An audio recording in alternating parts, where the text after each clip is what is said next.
를 올려드립니다. 네, 여러분 날씨가 굉장히 추워졌습니다. 추워질 뿐만 아니라 오늘 같은 경우에 눈이 또 내렸죠.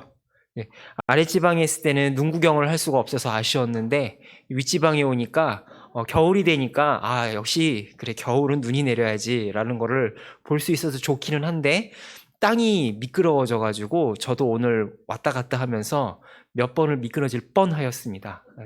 여러분들 정말 조심하시고 눈 구경을 하되 몸은 다치지 않도록 정말로 건강한 이 겨울철 보내실 수 있기를 소망합니다. 성경을 가리켜서 약속의 책이라고 합니다. 예수님 오시기 이전에 주어진 약속을 뭐라고 할까요? 구약이라고 하죠. 그럼 예수님 오신 이후에 주어진 약속을 신약이라고 합니다.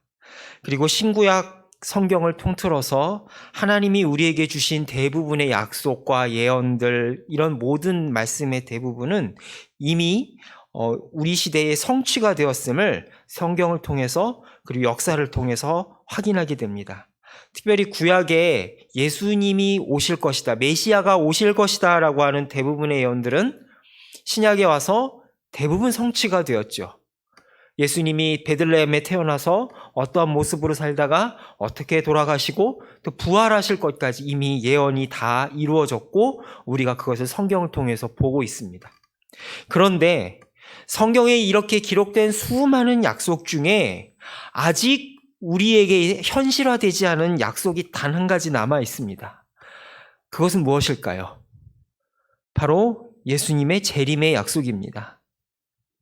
대림절의 기간을 보내면서 우리가 생각하고 주로 떠올리는 예수님의 이미지는 아기로 오신 예수님의 초림의 모습입니다.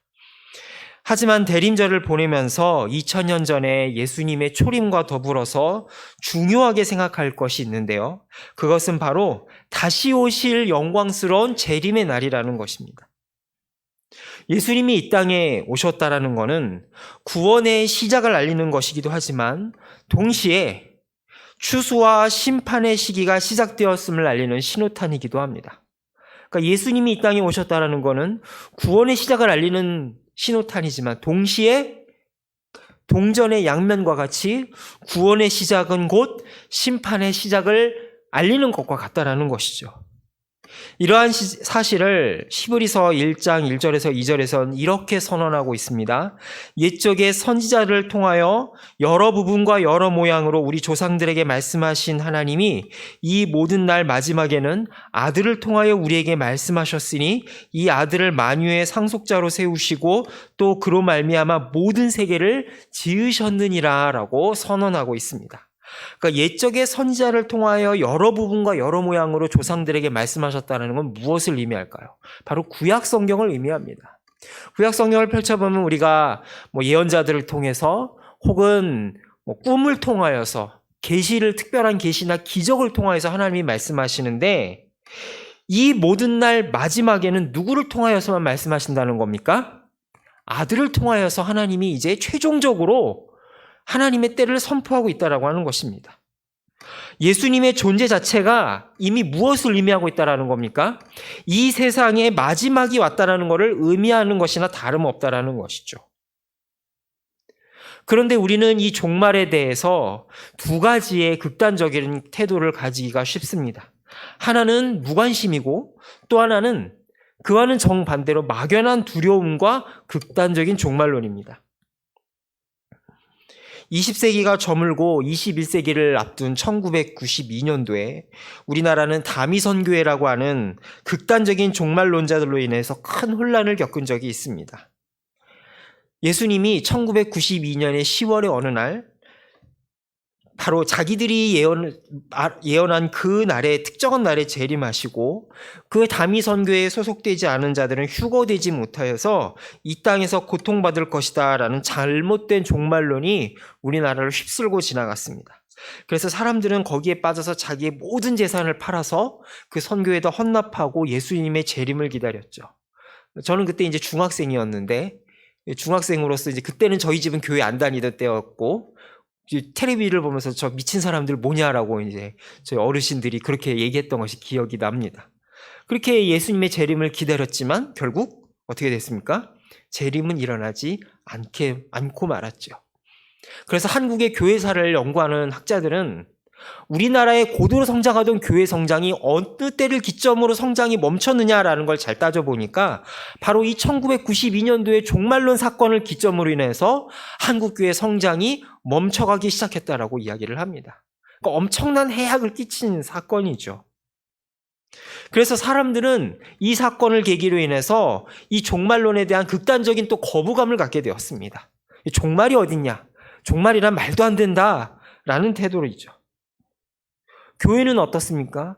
교회는 차마 예수님이 다시 재림이 없다라고는 말은 못하지만 이런 사람들의 종말에 대한 거부감 때문에 예수님의 다시 오심과 임박한 종말에 대한 긴장감을 놓치게 만들었습니다.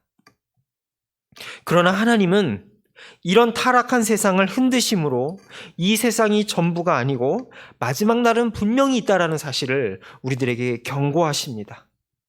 이 땅에서 벌어지는 수많은 전쟁과 지진, 기근과 분쟁, 전염병으로 인한 팬데믹 사건을 통하여서 하나님을 떠나 병들어가는 이 세상이 언젠가는 반드시 그 종말을 고할 날이 있다라는 사실을 우리들에게 경고하고 있습니다. 그리고 이러한 경고는 예수님이 이 땅에 오셨을 때부터 시작되었습니다. 오늘 우리가 함께 읽은 마태복음 24장을 보면 예수님과 제자들이 이제 예루살렘 성전 주위를 걷고 있는 모습을 보게 됩니다. 그런데 오늘 마태복음 24장과 동일한 본문을 기록한 마가복음 13장을 보면 이 제자들이 성전을 보면서 예수님에게 예수님 이 성전을 보십시오. 얼마나 대단한 성전입니까? 라며 감탄하는 모습을 보게 됩니다. 이 당시 이스라엘 백성들에게 예루살렘 성전은 절대적인 존재였습니다. 비록 에돔 출신인 헤롯 왕이 자신의 정치적인 목적으로 지은 성전이긴 하지만 로마 제국의 압제에 있는 유대인들에게는 마지막 남은 자존심이었고 그들의 종교 생활을 유지할 수 있는 유일한 근거였습니다. 그리고 실제로 이 헤롯 성전이 얼마나 웅대하게 지어졌는지 멀리 감람산에서 볼 때 그 대리석으로 만든 그 헤롯 성전이 그 반짝거림이 얼마나 눈부셨는지 그 지나가는 사람들은 정말로 그 성전을 보면서 야 정말 대단한 성전이다.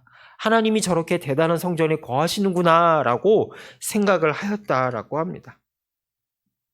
게다가 이 이스라엘 백성들은 이미 수백 년 전에 한번 비극을 경험한 적이 있죠. 바벨론의 침략을 통하여서 첫 번째 성전, 바로 솔로몬 성전이 무너지는 것을 그들은 경험했습니다.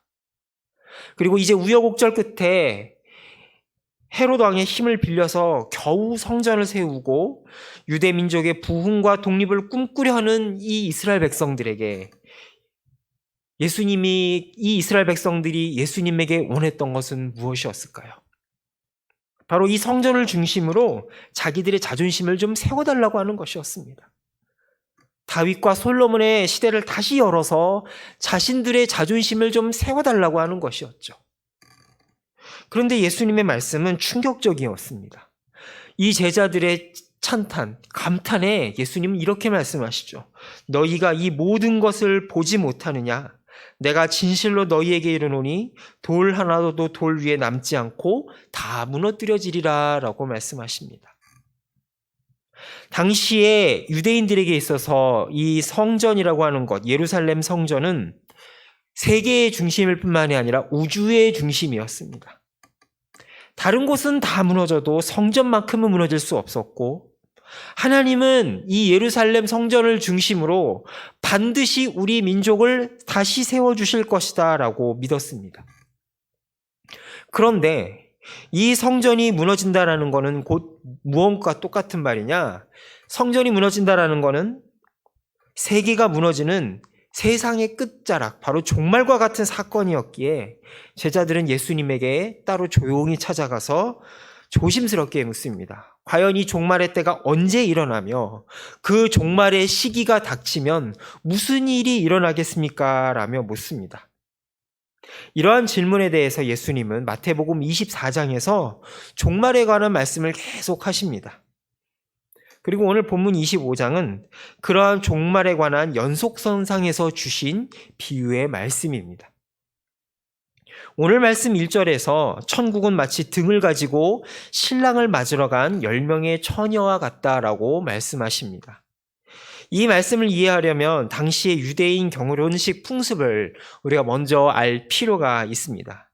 그때는 지금과 같이 신랑과 신부가 별도의 예식장에서 결혼을 하는 것이 아니라 신랑이 신부의 집에 가서 결혼식을 올렸습니다.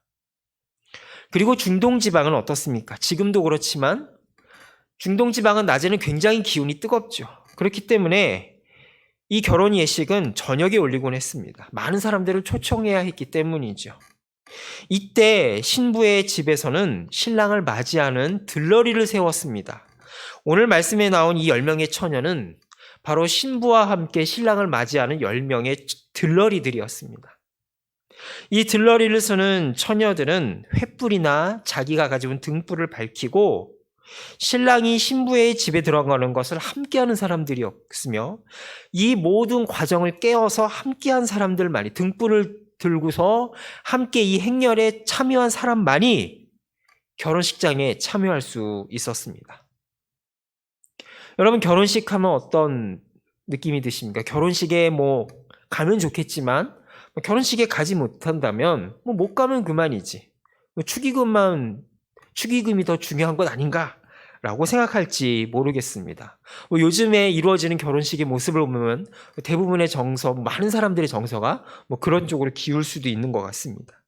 그러나 2000년 전에 이루어지던 유대민족의 결혼식은 지금 우리나라에서 하는 결혼식 같이 30분도 채 되지 않는 시간에 예식을 빨리 마치고 점심 먹고 돌아가는 것으로 끝마쳐지지 않았습니다.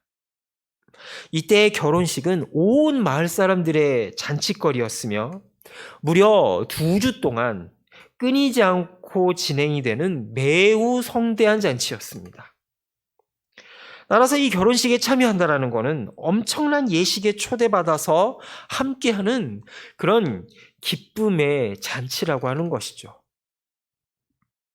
그런데 문제는 신랑이 올 생각을 하지 않는다라는 것입니다. 5절을 보면 신랑이 더디오므로 다 졸며 잤다라고 기록을 하고 있습니다. 그런데 갑자기 소리가 나더니 신랑이 왔다라고 하는 소리가 들리자 10명의 처녀들은 그제서야 자기가 준비한 등을 가지고 나오는데 여기서 희비가 엇갈리게 됩니다.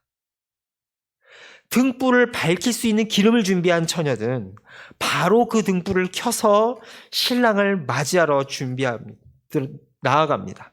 그런데 등불이 켤 기름이 없는 처녀들은 등불이 꺼져가니까 기름을 빌려달라고 합니다. 그리고 성경은 이 5 처녀를 가리켜서 어리석은 처녀, 미련한 처녀라고 기록을 하고 있습니다.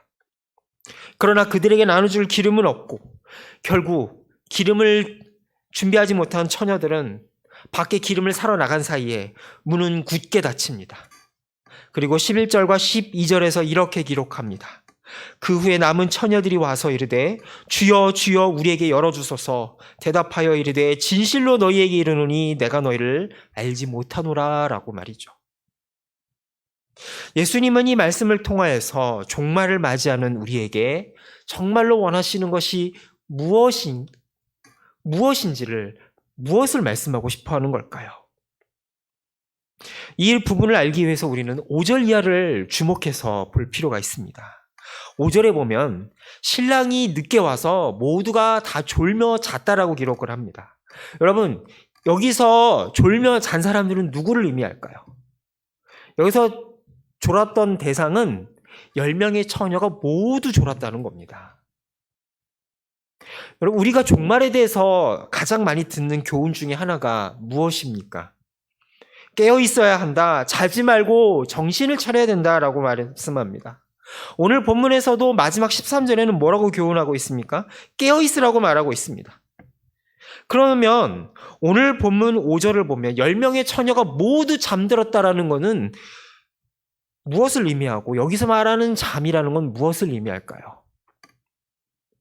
여기서 말하는 잠은 신랑 되신 예수님이 오기까지 우리가 살아가는 모든 일상적인 삶의 모습들을 이야기를 합니다. 오늘 비유에서도 신랑이 저녁이 돼서 와야 되는데 신랑이 더디 오고 있다. 올 생각을 안 하고 언제 올지 모르고 계속해서 늦어지고 있다라고 이야기를 한 것처럼 예수님의 오심도 계속해서 늦어지고 있습니다. 늦어져서 2023년이 지나가고 있습니다. 여기서 우리는 종말을 기다리는 중요한 우리의 자세를 보게 됩니다. 종말의 시기는 우리가 오고 싶은 때 예수님이 오는 게 아니라 언제 온다라는 겁니까? 신랑 되신 예수님이 오고 싶을 때 온다라는 것이에요. 심지어 예수님도 뭐라고 말씀하셨습니까? 그 날과 시는 아들도 모르고 천사들도 모르고 하늘에 계신 아버지만 아신다고 했죠. 종말의 시기는 우리가 세상이 끝났다면 좋겠다라고 생각할 때 오는 게 아니라 하나님이 정하신다라고 하는 겁니다.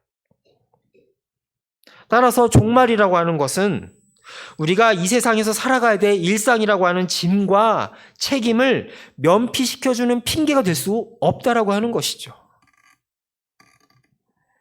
여러분, 그리스도인이 아니라 할지라도 누구나 힘든 일이 닥치고 고난이 닥치면 이 나쁜 세상, 이 정말 더러운 세상 얼른 끝나버렸으면 좋겠다라고 입버릇처럼 이야기를 합니다.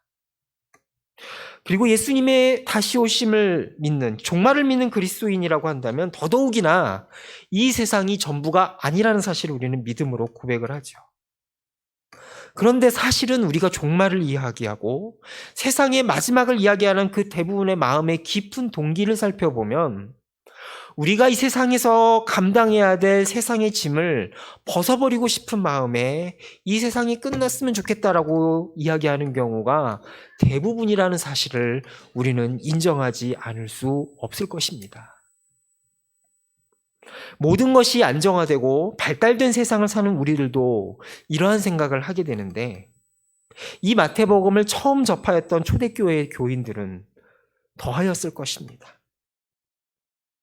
교회가 시작된 지 얼마 되지도 않아서 교회는 심한 핍박과 반대에 부딪혔습니다.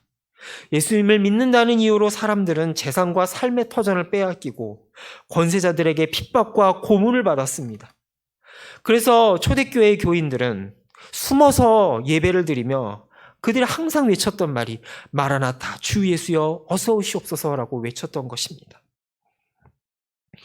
비록 지금은 세상이 발달되고 2000년 전과 비교할 수 없이 자유와 인권이 발전된 세상을 살고 있지만 여전히 우리는 죄악된 세상을 살아가는 우리의 삶의 무게와 짐을 견디다 못해 어서 빨리 이 세상의 종말이 와서 이 짐이 벗겨졌으면 좋겠다라고 울부짖습니다. 그리고 그러한 탄식의 몸부림이 왜곡된 형태로 나타나게 되면 자신의 목숨을 끊는다든지 아니면 극단적인 종말론을 주장하는 집단에 빠지게 되는 것이죠. 그러나 신랑이 밤 깊도록 늦게 오면 잠이 드는 것처럼 우리는 예수님이 오시기까지 우리의 현실을 살아가야만 됩니다. 교회에서 드리는 예배와 훈련과 모임이 소중한 이유는 무엇 때문일까요? 그것은 바로 이 성전 예배당에서 이루어지는 모든 것들이 우리의 가정과 우리의 일터와 우리의 학교와 우리의 삶의 현장에서 보내는 시간들을 의미 있고 가치 있게 만들어주기 때문입니다. 그런데 우리가 일상에서 해야 될 소중한 의무를 내팽개치고 종교 생활에만 몰두한다면 그것은 신앙생활이 아니라 종교생활이고요. 종교생활에 지나지 않고요. 신앙을 빙자한 방종이고 태만일 뿐입니다.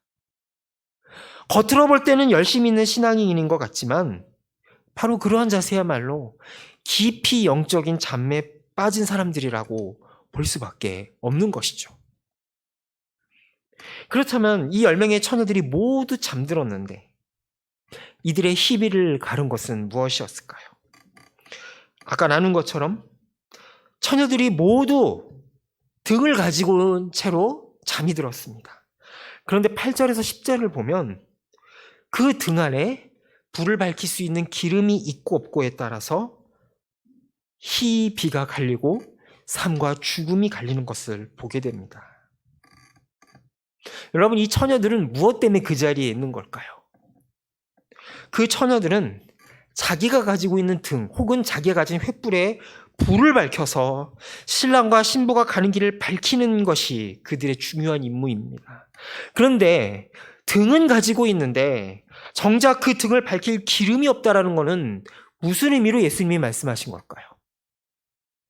이것은 바로 형식만 남고 껍데기만 남고 정말로 그 안에 있어야 될 생명은 사라져버린 예루살렘 성전과 바로 구약을 대표하는 유대교를 의미하는 것입니다. 예루살렘 성전은 아까도 말씀드렸지만 유대인들의 마지막 남은 자존심이었습니다. 그래서 지금도 이스라엘에 가면 어떻습니까? 유대인들은 그 폐허만 남은 성전 한 구덩이를 붙들고 지금도 기도하고 있지 않습니까? 그들은 그 성전을 붙들며 하나님의 나라를 고대한다며 기도해야 했습니다. 그런데 정작 그 성전의 실체가 되고 하나님 나라의 전부라고 할 수 있는 예수님이 이 땅에 오셨을 때 그들은 어떻게 했습니까? 말로는 하나님의 나라를 기다린다고 얘기하지만 정작 그들은 하나님의 나라의 실체인 예수님이 왔을 때 그분을 거부하였습니다. 거부할 뿐만이 아니라 예수님을 죽이고 핍박하고 그들의 삶과 그들의 세계에서 예수님을 내쫓고 말았습니다. 등불을 들고 신랑 신부와 함께 예식장에 들어가는 건 분명히 영광된 일입니다. 그러나 그 등불에 밝힐 기름이 없어서 불을 밝힐 수가 없다면 그것이 무슨 소용이 있을까요? 그 등불에 밝힐 기름이 없는 예수님이 없이 무슨 수로 그들이 하나님 나라의 혼인잔치에 참여할 수 있겠습니까? 그들의 임무는 불을 밝힘으로써 그 예식장에 참여하는 것인데 불을 밝힐 수 없으니 그들은 예식장에 들어갈 수 없는 건 당연한 일입니다. 그들은 말로는 하나님의 나라를 고대하며 다윗을 이야기하고 솔로몬을 거들먹거렸습니다. 그러면서 예수님에게 이렇게 요구합니다. 다윗처럼 해봐라, 솔로몬처럼 해봐라 라고 말이죠. 그러나 정말로 하나님의 나라가 되신 예수님이 이 땅에 오자 그들은 예수님을 거부하였습니다. 자기들이 생각한 이상적인 리더가 아니라는 것이죠. 자기들이 생각한 하나님의 나라를 갖다 주지 않는다라는 것입니다. 그들이 생각했던 하나님 나라는 다윗처럼 여호수아처럼 로마 제국을 능가하는 제국을 꿈꾸었으며 예수님이 그거를 자기들에게 갖다 바쳐주기를 기대했습니다. 그러나 예수님이 주고자 하는 하나님의 나라는 그들의 기대와 전혀 달랐기에 그들은 예수님을 필요 없다라고 내쫓아 버리고 말았던 것입니다. 그리고 그 결과는 어떻게 되었을까요? 예수님이 없는 이스라엘은 기름 없는 등잔과 같았으며 예루살렘 성전은 예수님이 부활 승천하신 후에 40여 년이 지난 AD 70년에 로마 제국의 장군이었던 티투스 장군에 의해서 돌 위에 돌 하나 남지 아니하고 모두 무너져 내리고 말았습니다. 그리고 예수님을 쫓아내버렸던 그 이스라엘 백성들은 비참하게 죽거나 노예 신세가 되어서 전리품으로 온 세계의 떠돌이가 되고 말았습니다. 수백 년 전에 그들의 조상 예레미야는 예레미야 7장 4절에서 이렇게 외쳤습니다. 너희는 이것이 여호와의 성전이라 여호와의 성전이라 여호와의 성전이라 하는 거짓말을 믿지 말라라고 말이죠. 여러분, 우리가 주일날 예배를 드리러 교회에 오는데 누군가 저 예배당 앞에 서서 이것이 여호와의 성전이라는 거짓말을 믿지 말라라고 외친다면 우리는 그 사람을 어떻게 생각하겠습니까? 미쳤다고 생각하거나 아니면 예배방해죄로 고소를 하겠죠. 바로 예레미야가 바로 그러한 일을 감당할 수밖에 없었다라는 것입니다. 그러나 역사는 어떻게 보여주고 있습니까? 예레미야 예언처럼 예루살렘 성전, 하나님의 영광이 떠나버린 그 예루살렘 성전은 속빈 강정과 같이 바벨론의 군대에 의해서 무너지고 말았습니다. 그리고 수백 년이 지난 두 번째 성전인 헤롯 성전 역시 그들의 조상들처럼 비참한 결과를 맞이하게 되었습니다. 왜 그렇게 되었을까요? 등잔에 있어야 할 기름이 없는 것처럼 성전에 있어야 될 참된 생명의 역사가 없었으며 성전의 실체이신 예수님을 그들이 거부하였기 때문입니다. 이것이 과연 2000년 전의 유대인들만의 이야기라고 할 수 있을까요? 우리는 모두 그리스도인이라고 하는 등잔을 가지고 있는 사람들입니다. 이 등잔을 가지고 우리는 예수님이 다시 오시는 그날, 이 10명의 처녀들처럼 등잔을 밝히고 영원한 하늘나라의 혼인잔치에 참여해야 될 사람으로 부름을 받은 자들입니다. 이 혼인잔치는 하루 혹은 몇 주에 걸쳐서 진행되는 것이 아니라 영원히 이어질 기쁨의 잔치가 될 것입니다. 오늘 말씀에 기록된 혼인잔치는 우리가 장차 하늘나라에서 경험하게 될 어린 양의 혼인잔치를 예표하고 있는 것입니다. 그런데 이 영광스러운 혼인잔치의 부름을 받은 우리가 바로 영광스러운 그리스도인이라고 하는 등잔에 기름을 준비하고 있는지 주님은 우리에게 묻고 계십니다. 그러면 여러분, 우리는 무엇으로 그 기름을 준비할 수 있을까요? 어떻게 그 기름을 준비할 수 있을까요? 단지 우리가 교회 생활을, 눈에 보이는 교회 활동을 열심히 하면 그 기름을 다 준비할 수 있을까요? 아니면 성경을 많이 읽으면 그 등잔 기름을 준비할 수 있는 것일까요? 아니면 우리가 어떤 세상에서 봉사활동을 열심히 해야 그 기름을 준비할 수 있는 것일까요? 물론 이러한 활동은 참으로 소중하고 귀중한 것입니다.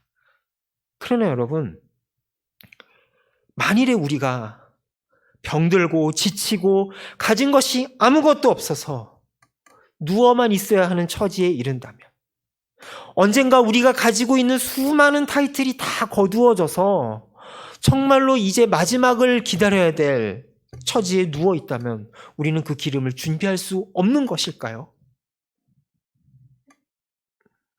미국의 목사님 중에 대표적인 21세기를 대표하는 저술가요 설교가로 알려진 팀 켈러라고 하는 목사님이 계십니다. 이분은 뉴욕 맨하탄의 타임스퀘어에 큰 교회를 세우시고 책도 굉장히 많이 쓰시고 많은 사람들에게 영향을 끼친 목사님입니다. 특별히 21세기의 C.S. 루이스라고 불리면서 굉장히 현대 사회에 에서 기독교에게 도전하는 그 질문들에 대해서 변증하는 설교로 굉장히 사람들에게 영향을 끼친 분입니다. 그런데 안타깝게도 이분은 올해 5월 달에 암으로 돌아가셨습니다.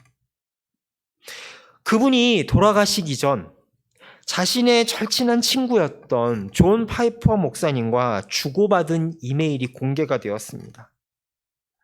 이 질병이 점점 심해지면서 죽음의 그림자가 이 목사님에게 가까이 다가올수록 이 목사님이, 팀 켈러 목사님의 마음속에 또렷이 새겨지는 말씀이 있는데, 그것은 바로 누가복음 10장 19절과 20절의 말씀인데요.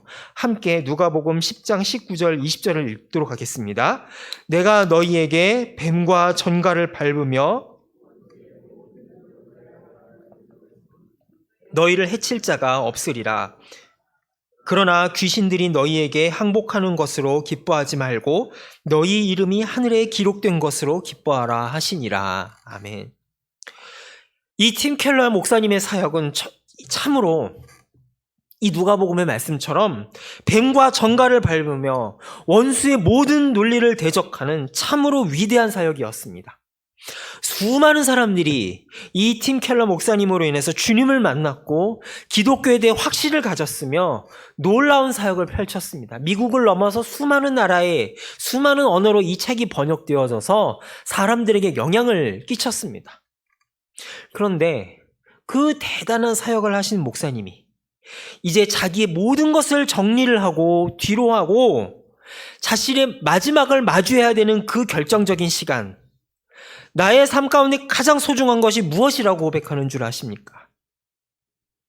전갈을 밟은 것도 아니요, 물 위를 걷는 기적도 아니고, 자기가 많은 책을 써서 많은 사람들에게 영향을 끼친 것도 아니라 내 이름이 하늘나라에 기록된 것이 점점 확실해진다라는 고백, 이것이 그 목사님에게 있어서 가장 소중한 기름이었다라고 고백하는 이메일을 우리는 보게 되었습니다. 여러분, 주님과의 동행 없이 얼마든지 성공할 수 있고 자기를 꾸밀 수 있습니다. 설교도 잘할 수 있고요. 기적의 은사, 신유의 은사도 얼마든지 행할 수 있습니다. 카리스마 있는 리더십으로 다른 사람을 제압할 수도 있습니다. 그러나 마지막이 올 때 예수님이 없는 그 모든 것들이 기름 없는 등잔임을 깨닫고 드러나게 되었을 때 주님이 우리에게 하실 수 있는 말씀은 진실로 너희에게 이르노니 내가 너희를 알지 못하노라 라는 말씀뿐일 것입니다. 이 기름은 어느 누구도 대신 준비해 줄 수 없습니다. 오롯이 주님과 나만이 믿음으로 주고받을 수 있는 기름입니다. 여러분, 어리석은 5 처녀가 기름이 없다라는 사실을 깨달았을 때 기름 좀 빌려달라고 하자 이 슬기로운 처녀가 뭐라고 합니까? 너가 직접 사갖고 와서 준비해라라고 하지 않습니까? 어느 누군가가 대신해 줄 수 없는 하나님과 나만의 관계. 이것이 바로 주님이 우리에게 요구하시는 참된 등잔의 기름인 줄로 믿습니다. 하늘이 거두어지고 새 하늘과 새 땅이 이 땅에 임하게 될 때에 무엇이 진짜고 무엇이 가짜인지, 우리가 준비한 이 등잔이 과연 기름 없는 빈 껍데기인지, 아니면 주님이 오시는 그 마지막 날을 환하게 비출 영광스러운 횃불인지 드러나게 되고 밝혀질 것입니다. 이 영광스러운 재림의 날, 우리 모두 잠에서 깨어나 주님이 오실 그날 영광의 등불을 밝히며 신랑 되신 주님과 함께 기쁨의 혼인잔치에 들어가는 우리 모두가 될 줄로 믿습니다. 그날을 준비하는 복된 대림절의 기간이 될 수 있기를 소망합니다. 이 시간 우리가 합심해서 기도하기 원합니다. 우리는 과연 등잔에 어떠한 기름을 준비하고 있습니까? 주님과의 동행으로 세상을 밝히는 참된 기름을 준비하고 있는지 주님은 우리에게 도전하고 계십니다. 주님, 우리 자신이 빈 등잔이 아니라, 빈 수레가 아니라 진실로 이 세상을 밝힐 수 있는 기름을 준비하게 해주시옵소서. 또한 우리 교회가 그저 소리만 요란하는 것이 아니라 겉모양만 화려한 빈 등잔이 아니라 참된 빛의 근원이신 성령님으로 가득한 교회가 되게 해주시옵소서. 그래야 해서 이 추운 날씨 가운데 얼어붙은 심령들을 녹일 수 있는 그러한 등불을 밝히는 그러한 교회가 되게 해달라고, 그리고 우리 자신이 되게 해달라고 이 시간 합심하여 기도하도록 하겠습니다. 살아계신 아버지 하나님, 이 시간 간절히 소망하며 아버지 앞에 나아갑니다. 하나님 아버지, 우리가 일상의 삶의 가운데 비록 잠이 들고 살아가지만 우리가 주님이 오시는 그날에 아버지 잊지 말아야 될 등잔의 기름을 준비하는 자 되게 하여 주시옵소서. 아버지 하나님께서 우리에게 원하시는 참된 기름을 우리에게 준비함으로 말미암아 아버지 이 마지막의 때를 살아가는 우리가 하나님 앞에 깨어서 준비하는 자 될 수 있도록 주님 인도하여 주시고, 아버지 영광스러운 재림의 날에 올 때에 일상의 잠에서 깨어나서 주님이 오심을 환하게 밝힐 수 있는, 만국 가운데 아버지 하나님의 이름을 드높일 수 있는 영광스러운 하나님의 자들이 될 수 있도록 주님 인도하여 주시옵소서. 2000년 전 이 땅에 낮고 천한 모습으로 오신 주님, 주님의 초림이 확실한 것처럼 주님의 재림도 확실하며 분명히 이루어질 것을 믿음으로 고백하며 나아갑니다. 연약한 우리의 모습을 변화시켜 주시고 깨어서 주님 앞에 등잔의 기름을 준비하며 주님의 다시 오심을 기다리는 슬기로운 처녀가 되게 하여 주옵소서. 비록 이 땅을 살아가지만 이 땅이 전부가 아님을 믿게 하여 주시고 장차 오실 신랑 되신 예수님을 기다리며 미래를 살아가는 오늘이 되게 하여 주옵소서. 또한 장차 올 이 땅에 임할 천국을 바라보되 이 땅의 현실을 외면하지 아니하고 이 땅을 끌어안으며 하나님 나라로 변화시켜가는 진정한 하나님 나라 백성이 되게 하여 주옵소서. 다시 오실 예수 그리스도의 이름으로 기도합니다. 아멘. 찬송가 176장 주 어느 때 다시 오실는지